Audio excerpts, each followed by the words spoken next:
Olá novamente, 13 horas e 23 minutos, Povo na TV tá de volta e de volta com aquela hora que todo mundo espera, com a hora dos bastidores da política. Luiz Armando já tá por aqui. Boa tarde, Luiz Armando. Luiz Armando já tá por aqui. Inclusive, pessoal, já puxa um adendo aqui. Luiz Armando continue com mais espaço ainda no Povo na TV. A partir de segunda-feira você vai ter não só o final, né, Luiz Armando? Vai ter mais momentos do Luiz Armando aqui, dos bastidores da política. Pessoal, o Luiz estava mandando muita mensagem aqui. A gente perguntou, né? O que você quer ver nesse novo momento do Povo na TV? Quase 70% das mensagens, mais política, mais participação do Luiz Armando. O pessoal vai ter, né, Luiz? Vai ter com maior tempo, né? Porque assunto todos os dias tem, né? Não falta, assunto não falta, né? Todos os dias a política está atualizando, né, Luiz Armando? Todo dia, né? Gente, falar, ô Luiz, em atualização da política, a Assembleia voltou essa semana, né, ativa aí do recesso. Júnior, era para ter voltado, né? Porque terminou o recesso, né? Mas ontem e hoje não ocorreram sessões. Hoje, por exemplo, a sessão sequer foi aberta por falta de quórum, né? O vazião total, né? Então, nem parece que os deputados teriam que estar no batente, né? Por que isso acontece, Luiz Armando? Olha, é inexplicável, né? Agora, a gente pode ter alguma intuição, né? Os deputados estão esticando um pouco, né? Uhum. Essa semana tem romaria de Bonfim aí em vários municípios do estado, né? Romaria religiosa, eventos religiosos, né? E aí isso termina sendo um motivo, uma justificativa para eles não comparecerem à Assembleia Legislativa, né? Essa sexta-feira, na semana que vem, por exemplo, tem a Romaria do Bonfim, né? Então, essa semana já tem outros romarias iniciando, assim, então isso termina influenciando no ânimo, né? E outros não, é por pura ressaca das férias mesmo, né? Ainda está no mês de julho, né, Luiz? Exatamente.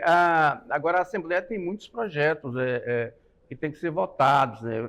Sem falar nos vetos. O governador, por exemplo, do Diário Oficial de ontem à noite, o governador publicou uma dezena de vetos a leis aprovadas pela Assembleia Legislativa sem respaldo legal. Então, e já tinha vetos do primeiro semestre que a Assembleia não tinha apreciado. Então, a Assembleia tem que apreciar esses vetos, né? São leis interessantes, como aquela tentativa de regular as câmaras de bronzeamento artificial. O governador vetou por inteiro aquela lei, que é a lei do Mosimar Marinho, polêmica, né? É inconstitucional, né? Porque aquilo é competência da Anvisa, né? Competência federal. Mas tem esses vetos. Agora, só que o governo encaminhou, está lá na Assembleia, um projeto polêmico, né, que vai chamar muita atenção, que o pessoal já deveria estar discutindo, que é o zoneamento econômico ecológico do estado do Tocantins, né? Esse projeto está com a deputada estadual Cláudia Leles, que é inclusive presidente regional do PV, né? Então ela que está com esse projeto, e esse projeto tem que passar na Assembleia Legislativa. O secretário de Meio Ambiente disse a semana passada aqui que uma coisa não tem nada a ver com a outra. As duas coisas têm sim a ver uma com a outra. O que não existe é uma conexão direta entre uma tramitana e outra, né? Ou seja, o sequestro de carbono, né? O RED, ele é um projeto em cima do meio ambiente. O zoneamento ecológico vai determinar as áreas que podem ser utilizáveis ou não para a produção no estado do Tocantins. Então, as duas coisas são interligadas, né? O que não é interligado é a motivação política, ou seja, o sequestro de carbono não está acontecendo em função do projeto de zoneamento ecológico. Agora, essas duas questões, elas vão chamar muita atenção nos próximos dias, porque o agronegócio está se mobilizando, né? De forma contrária ao governo. O agronegócio quer participação nessa questão do sequestro e na questão do zoneamento, porque eles têm medo que esse zoneamento ecológico uma das consequências seria obstruir o aumento da produção do estado do Tocantins, porque tem muitas propriedades rurais, por exemplo, que fazem a preservação dos 35% legais, mas tem muita área acima desses 35% que eles poderiam produzir e não estão produzindo por uma opção pessoal do dono da terra, né? E esse zoneamento ecológico, como eu conversei com alguns produtores rurais, esse zoneamento pode, especialmente na área de São Félix ali e tal, ela pode tentar fazer um zoneamento de forma tal que não aumente ali, não aumentar a área de produção. Isso é um problema, né, porque o Estado tem vocação agropecuária e a legislação obriga o proprietário a preservar só os 35%, ele não é obrigado a preservar além disso, né? Tem essa questão. Outra questão é que os proprietários estão querendo, lá no sequestro de carbono, a parte que toca a eles, né? Se eles Sim. preservam acima da obrigação legal, eles têm direito a entrar nessa verba aí do RED, né? E aí há essa discussão entre o governo e os produtores, né?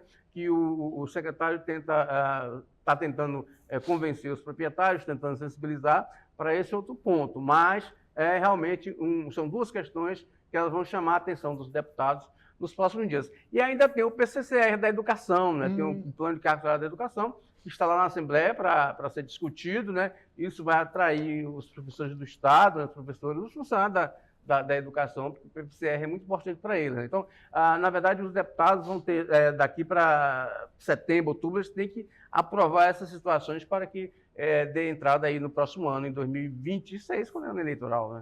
Ô Luiz, agora há pouco a Ana Scioli esteve aqui com a gente, ela falou da programação do Senhor do Bonfim, nas 3 regiões que acontecem, né, nas 3 localidades que acontecem aqui no estado, né? Inclusive, lá no Senhor do Bonfim da atividade, vai ter a programação com o padre Fábio de Mello, né?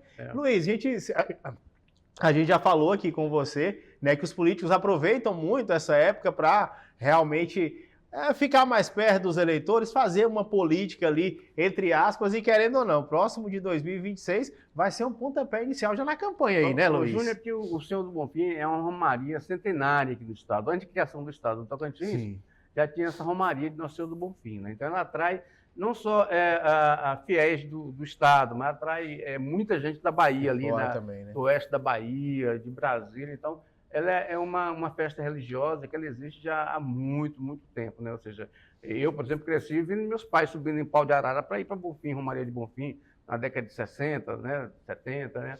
Então, essas coisas todas. Então, e os políticos são circunstanciais, mas os políticos da região, eles sempre carregam uma tradição de pai e vão. Sim. E os políticos vão por causa disso. Agora, outros vão só por causa de voto mesmo, né? Agora, sobre essa programação de Bonfim, eu achei algo interessante, é que o show com o padre Fábio de Mello, ele vai ser na quarta-feira, né?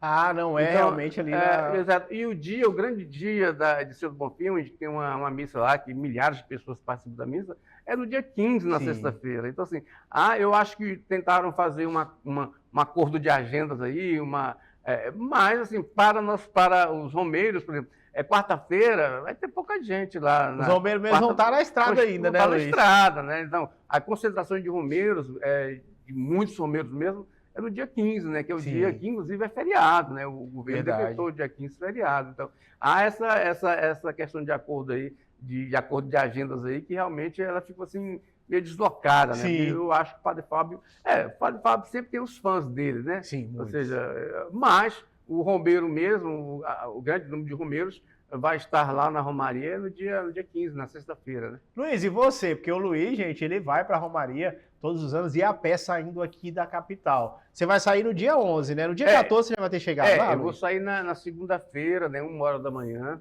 Eu devo chegar, pela minha programação e conforme os anos anteriores, eu devo chegar lá em Bonfim na sexta-feira, por volta de 7h30 da manhã. Da manhã, né? Então você aí eu assisto a missa e vou ficar lá até a hora do almoço e retorno. Olha, programação linda, gente. Ô, Luiz, você sabe quem tá curiosa aqui, a gente estava conversando na redação hoje sobre a sua viagem, a Ana Scioli, nossa repórter, aqui ela falou, nossa, eu queria tanto que o Luiz conseguisse mandar os materiais pra gente fazer um acompanhamento. Inclusive, você falou, né, Luiz? Vai ter um acompanhamento realmente. Teve um ano aí, salvo engano, acho que foi um pouco antes da pandemia, ou foi não sei se depois da pandemia, o SBT, eu mandei imagens para o SBT, né? Eu já estava aqui no SBT, mandei na época as imagens, publicaram, foi um negócio bacana. Olha aí, gente, vai ficar aqui a nossa intimação, a senhora falou ali nos bastidores, vamos intimar o Luiz Armando, semana que vem, ele que não vai estar com a gente aqui, vai estar fazendo essa Romaria do Senhor do Bonfim, mas estará todos os dias mandando os takes, os pedacinhos, ó, gente, eu caminhei tantos quilômetros hoje, a gente parou aqui, tô com muita fome. Júlio, na época, eu quebrei a cara de muita gente aqui, porque eu falava que ia desde 2010, e todo mundo sabe que é registrado isso, né? E aí tinha uns cinegrafistas, tinha uns repórteres do SBT. Acharam muito. Copiaram, quando eu vou mandar essas imagens pro pessoal. Serve até de inspiração para muita gente, né, Luiz Armando? Bacana, querendo ou não, né, gente? Tranquilo. Gente, a gente segue por aqui falando da política aqui no estado do Tocantins e agora a gente fala com o Luiz Armando sobre o governo federal. Tem dinheiro do governo entrando para o estado, Luiz? Tem, assim, a economia dizem que está em crise, aquela coisa toda, mas o Tocantins tem recebido dinheiro volumoso do governo federal. Né? Até hoje, por exemplo, o governo federal já repassou para o Estado algo em torno de 6 bilhões de reais. Muito dinheiro, realmente. 6 meses, 7 meses, muito dinheiro.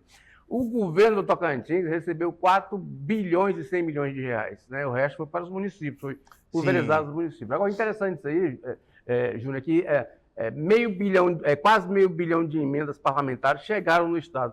Só que o governo só recebeu 25% disso, ou seja, o restante, os deputados e senadores encaminharam diretamente para os municípios. As emendas. As emendas para os municípios. Então, assim, é muito dinheiro, só que ele tá pulverizado, isso termina prejudicando a ação do governo, né? Porque o governo tem que fazer obras de infraestrutura, né?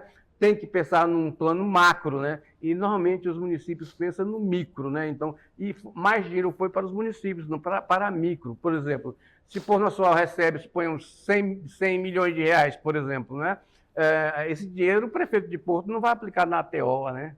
Na BR, Isso não verdade, vai. Então, assim, tem obras que os parlamentares deviam ter, fazer uma reflexão, acessibilidade, tirar de lado essa questão de política, né, partidária, e pensar nos projetos estruturantes, né? Por exemplo, aquela região do Bico do Papagaio que está sofrendo com essa questão das rodovias estaduais, né? Então, só que o deputado vai e manda para o município lá, e o município, certamente, ele vai pegar, já tem as suas próprias necessidades, suas próprias carências, e termina aplicando aquele recurso só no município, e deixa de lado as obras estruturantes, né? Do coletivo. Né? Então, assim, os deputados, a bancada, né, é necessário fazer uma reflexão sobre isso. Né? Aliás, essa questão de mandar o recurso diretamente para os municípios foi aprovada pelo Congresso há cerca de 10 anos atrás. O Congresso, os deputados e senadores aprovaram. Porque antes tudo tinha que ser mandado diretamente para o governo do Estado, e o governo, com a orientação do deputado, repassava, né? Mas tinha um projeto macro. Aí os deputados e senadores descobriram que isso não estava funcionando muito bem e decidiram autorizar, mudar a Constituição para que o deputado e senador escolhesse, da forma que ele bem entendesse, encaminhar esse dinheiro para o Estado. O resultado é que uns encaminham, outros não encaminham para o governo, encaminham direto para o prefeito lá, onde o prefeito faz o que quer com a obra, inclusive às vezes até com orientação do deputado. Ô Luiz, a gente viu muito reflexo disso agora no mês de julho, né? Que é o mês que todas as cidades fazem festejo, faz programação de praia, programação de verão, e a gente viu aí muitas emendas realmente sendo enviadas para esses municípios, e a gente viu muito município que recebeu mais dinheiro, ou melhor, investiu mais dinheiro agora, gente, nesses festejos, realmente em shows aí, do que investe em educação e saúde, né? Isso é preocupante, né, Luiz? É preocupante. Os deputados têm... Na saúde, eles são obrigados a aplicar os 25%, sim, né? São obrigados. Agora, o restante, não. O restante, se você pegar aí na execução orçamentária, a grande maioria aí, eles estão montando para fazer show, né? Ou seja, sim, aquela questão do pão e do circo, né? E aí a população gosta, mas passou o show, a população não tem mais nada, né? Então aí o deputado devia fazer também uma reflexão sobre o que é mais importante para a população, se é shows, né? Ou se é obra no município, ou se é um postinho de saúde, né? Mas, regra geral, eles pensam em festa, né? E o eleitor já está acostumado a isso, termina na eleição mantendo esse ciclo. Sim, de tudo. Mesmo hábito, né? Só que a Constituição permite, ou seja, ele só tem um índice obrigacional da saúde, e o resto ele pode mandar para quem quiser, como bem entender, né? Luiz, e tem um assunto que a gente não tem como, né? A gente vê TV, a gente lê jornais, querendo ou não, a gente está vendo aí nas redes sociais também, tem repercutido muito. Bolsonaro, né? Há muito tempo repercutido, mas ultimamente mais ainda, né? Pois é porque lá em Brasília ontem e hoje, os deputados bolsonaristas, deputados e senadores estão bloqueando as sessões, né, da Câmara e do Senado. Qual é a finalidade?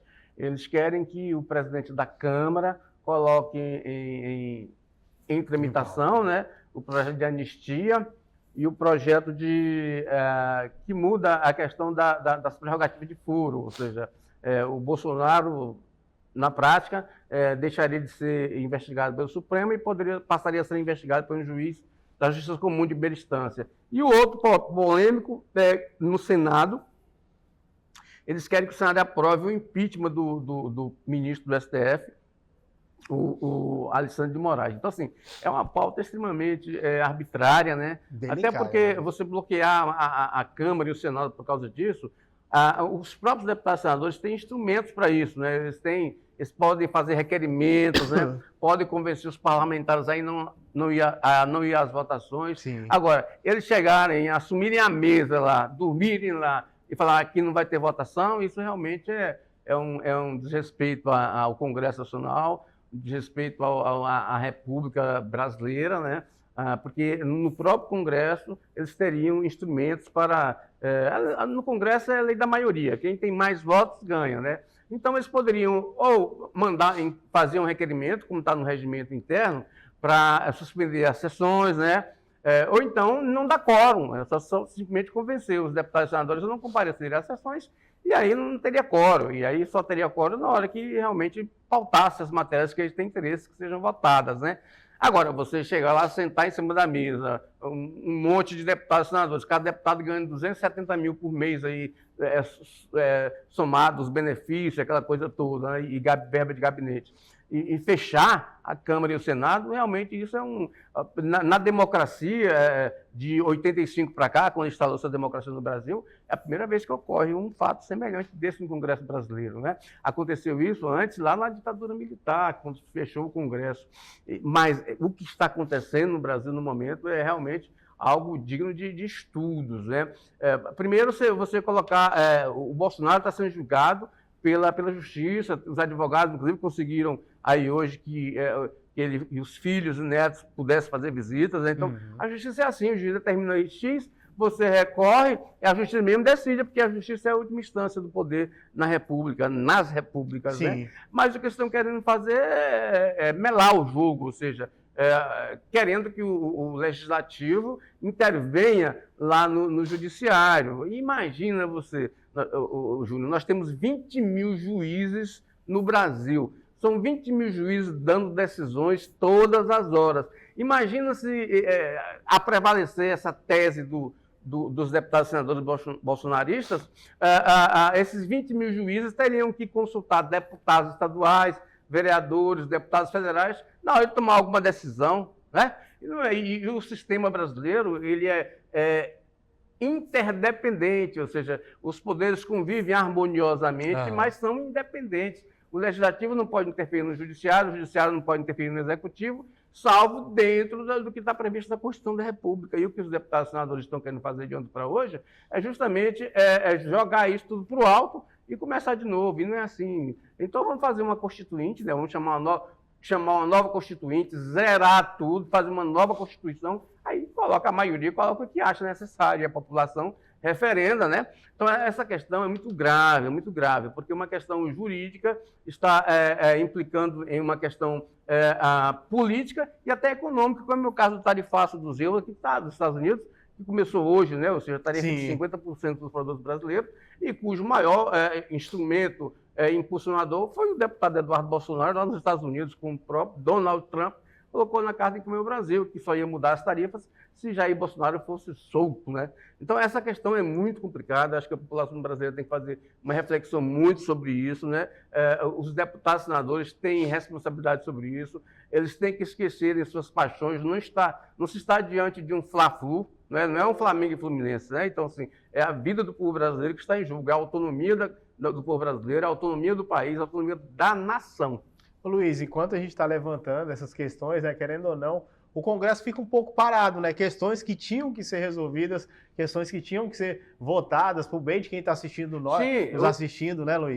Júlio, lá no Congresso está parado por causa disso. Aquela questão do imposto de renda, o aumento do teto do imposto de renda, está parada a nova lei, a PEC da segurança, está parada aí a LDO, a Lei de Diretrizes Orçamentárias, do orçamento do ano que vem. Então tem muita coisa parada, tudo em função dessa animosidade política e desse interesse de parte do Congresso de privilegiar Jair Bolsonaro em detrimento do Estado democrático de direito. Tem realmente muitas questões aí. Você que está assistindo a gente, que está participando do Povo na TV, o Povo na TV está quase acabando, mas você pode mandar a sua dúvida, a sua questão. Amanhã o Luiz Armando vai trazer, a gente vai continuar nesse assunto, inclusive, né, Luiz, que rende muito. A gente vai continuar, você pode mandar a sua dúvida também, que o Luiz Armando vai esclarecer com a gente amanhã nos bastidores da TV, que amanhã vai ser maior um pouquinho, Luiz, que eu estava até falando com a produção, eu falei, gente, não está dando tempo. Segunda-feira vai aumentar mais o tempo do Luiz Armando aqui, mas amanhã a gente já vai ter um aumento do tempo do Luiz Armando aqui para trazer informação para você. Amanhã, a partir de 11 horas, eu estou de volta. Luiz Armando também está de volta aqui com os bastidores da política do Povo na TV. Fiquem com Deus e até amanhã.